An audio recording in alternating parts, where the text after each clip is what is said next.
শোনো বুয়া, তোমার অ্যাকাউন্টের টাকা আমার ব্যাংকে যাতে কোনোদিন না আসে, যদি আসে আমি কিন্তু যেভাবেই হোক তাকে ফিরিয়ে দেবো। তুমি তোমার স্ত্রীর মনে আঘাত দিয়েছ, একজন মায়ের মনে আঘাত দিয়েছ, তোমার মেয়েকে তুমি এখান থেকে জোর করে নিয়ে গেলে। একবার ভেবে দেখেছো বৌমার কথা?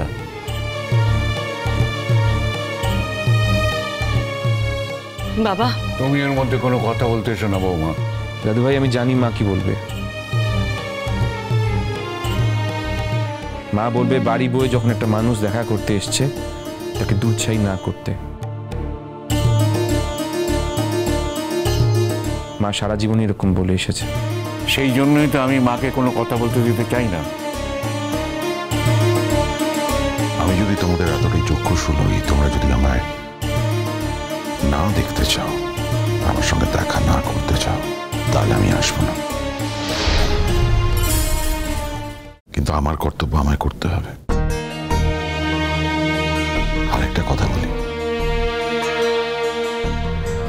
এই বাড়িটা তো আমারও, তোমরা সকলে আমার। আমি সবাইকে খুব মিস করি।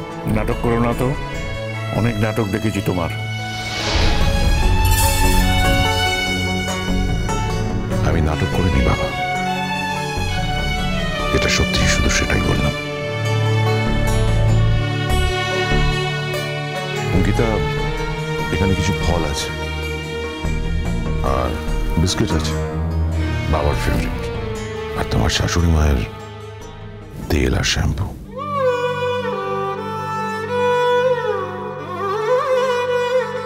এত বছরে তোমার শাশুড়ি মা আমার কাছে কখনো কিছু দাবি করেনি, যেটুকুনি প্রয়োজন না হলেই নয়। এই তেল, শ্যাম্পু, সামান্য কিছু।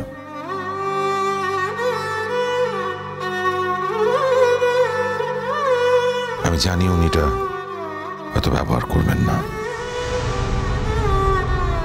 তবু 25 বছরের অভ্যেস, সেই অভ্যেসে নিয়ে আসলাম। বাবা, বাড়িতে কোনো অতিথি এলে তাকে আমরা শুধু মুখে ফেরাইনি। আপনি যদি অনুমতি দেন তাহলে এবারেও অতিথিকে শুধু মুখে ফেরাতে হয় না। আমি একটা কথা বুঝতে পেরেছি বৌমা, তুমি আমাকে শক্ত হতে দেবে না, কিন্তু বিশ্বাস করো, আমার মনের কথা আমি বলছি। ও এ বাড়িতে আসুক বা না আসুক তাতে আমার কিচ্ছু এসে যায় না। আমি ওকে মন থেকে বর্জন করে দিয়েছি। তাতে কি তোমার ছেলেরও কিছু এসে যায় দাদু ভাই? আমি বুঝতে পেরেছি বাড়িতে কেউ আমায় সহ্য করতে পারছে না, চায় না আমি আসি।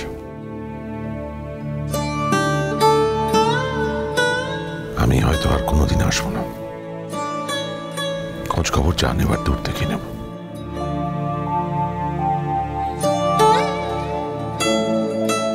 পাপা, আমি বলছি তুমি প্লিজ এখানে বসো, তুমি এখান থেকে যাবে না।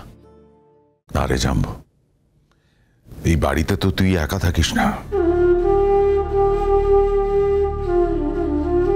বাকিরা যখন কেউ চায় না আমি এখানে আসি তখন। জাম্বো, তোমার পাপাকে বসতে বলো। আর অঙ্কিতা, তোমার শ্বশুর মশাইকে বলে দাও তেল শ্যাম্পু কেনার যে অভ্যেস সেটা ওনাকে কেউ বদলাতে বলেনি। শুধু আমার জন্য যে ব্র্যান্ডটা কিনতেন সেটা যেন উনি পাল্টে ফেলেন,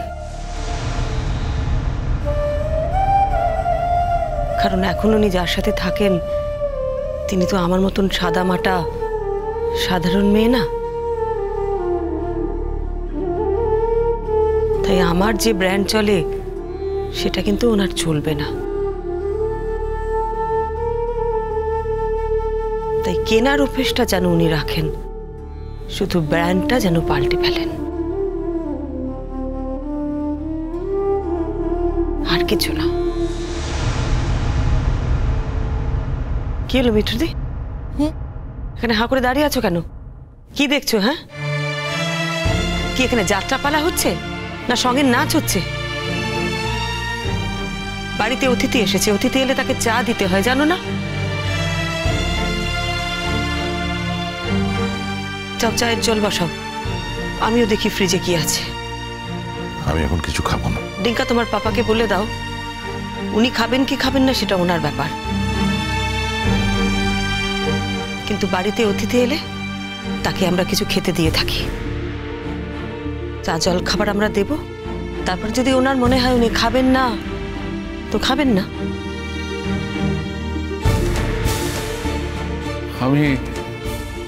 আমি আদৌ বিশ্বাস করতে পারছি না বুয়া, তুমি এইরকম একটা জীবন বেছে নেবে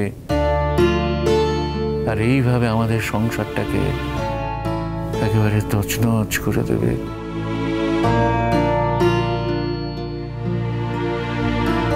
দাদু ভাই, এখন তো আর এসব কথা বলে কোনো লাভ নেই।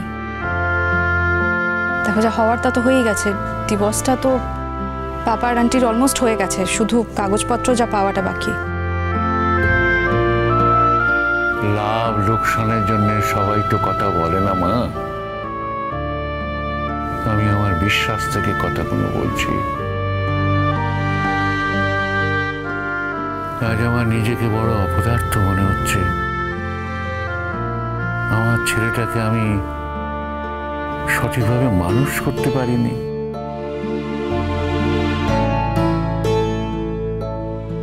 সেই অমানুষ ছেলে আমার সামনে জলজ্যান্ত দাঁড়িয়ে রয়েছে।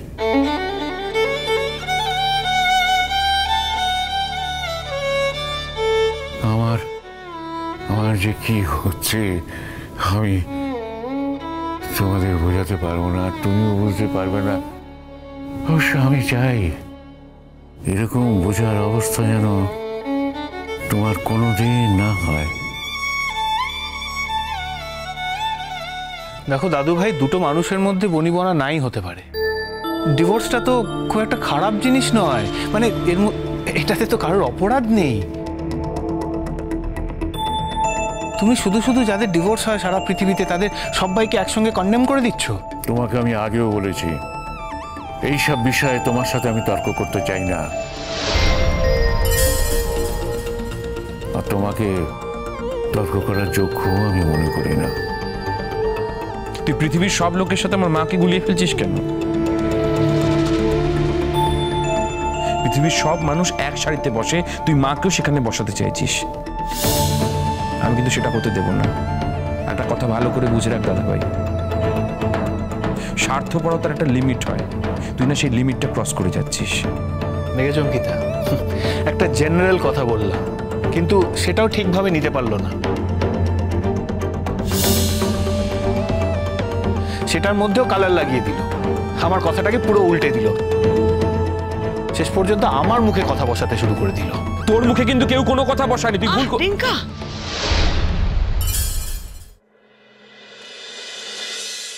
চা মিষ্টি রাখলাম। ডিঙ্কা, তুই এত কথা কেন বলছিস বলতো? তোকে কেউ কিন্তু এত কথা বলতে বলেনি। বাড়িতে তো কোনো নতুন লোক আসেনি যে তাকে দেখে সবাইকে একবারে হামলে পড়তে হবে। জানা, যে যার কাজে জানা। দেখো মা, পাপা এসেছে, পাপার সঙ্গে দেখা করাটাও তো একটা কাজ, তাই না?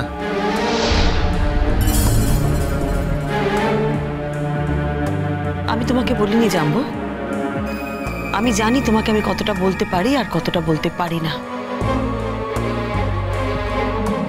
আমি কথাটা ডিঙ্কাকে বলেছি।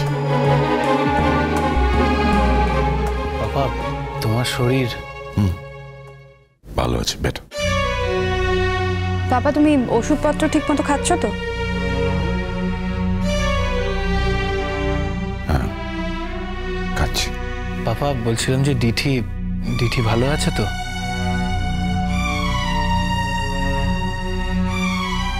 আমার মনে হয় সেটা দিঠি বেটার বলতে পারবে। কেন? তুমি তো তোমার মেয়েকে ওখানে নিয়ে গেছো, বড় মুখ করে বলেছিলে তোমার মেয়ে ওখানে গিয়ে ভালো থাকবে। এখন আর কিছু বলতে পারছো না কেন? তুমি কি ভাষা হারিয়ে ফেলেছ? অ্যাপারেন্টলি তিথি ভালো আছে, কিন্তু এই বাড়িতে ছোটবেলা থেকে সে বড় হয়েছে সকলের মাঝখানে, তার মাকে ছেড়ে গেছে। সুতরাং তার মাকে ছেড়ে সে কেমন আছে সেটা আমার সঙ্গে শেয়ার করেনি। কেন? ওখানে গিয়ে তোর ভালো থাকারই কথা, সে কথাই তো তুমি বলেছিলে। সেই জন্যই তুই অল্টারনেটিভ জায়গা থেকে নিয়ে গেছো। এখন সে ভালো আছে কি খারাপ আছে কিছুই বলতে পারছো না। কি ব্যাপার বলো তো?